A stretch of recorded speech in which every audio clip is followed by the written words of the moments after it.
hon pi ami te ding in pal bang in aki sunge ko kite in ka akon ding ting le pathin he na ataw zi ovin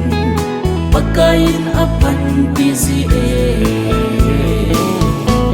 kapu kapate in asay bang in mi vom te bul put kil hem ding sing iwo hong kham ding dil san cheng le dil kang cheng in dalahin bodin chu pathin pan pi na zalin ukit ke in kal azodin sona tunda ki khai sang ding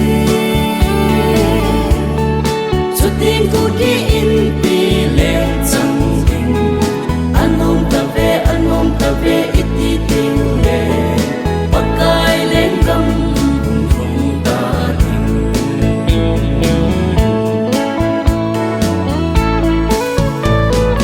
to na ka pu ka pa te to chu na le alien nam ka ple si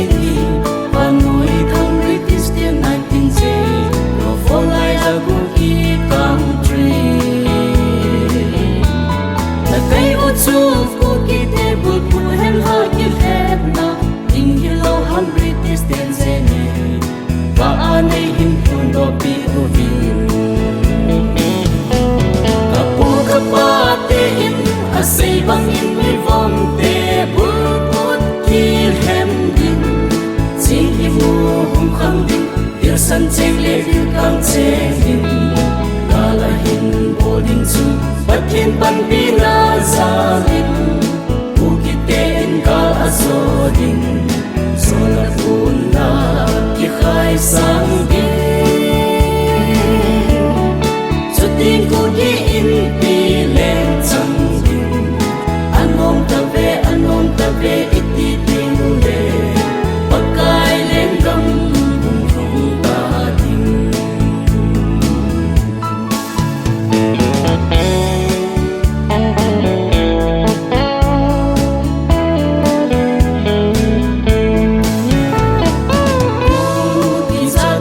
na gam phai cham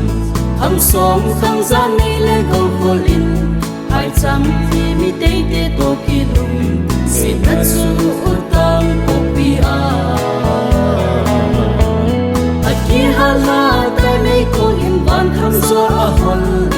mei ko in ha le a si te ba ke in a sel tai a sel ta kapu kapate in asay bang in mi vom te bul put kil hem ding sing hi mu hum kham ding dil san cheng le dil kang cheng in kala hin bodin chu pathin pan pi na zalin ukite in kal azodin sona puna ki khai sang ding chutin ku ki in pi leng chang ding anom ta ve iti ting le pakai leng gam thung ta ding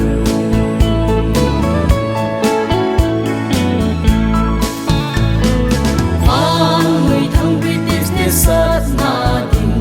in gur gu le u ko gu la in ting cha thal pi mu loi in ing la ku din chi ni a hun do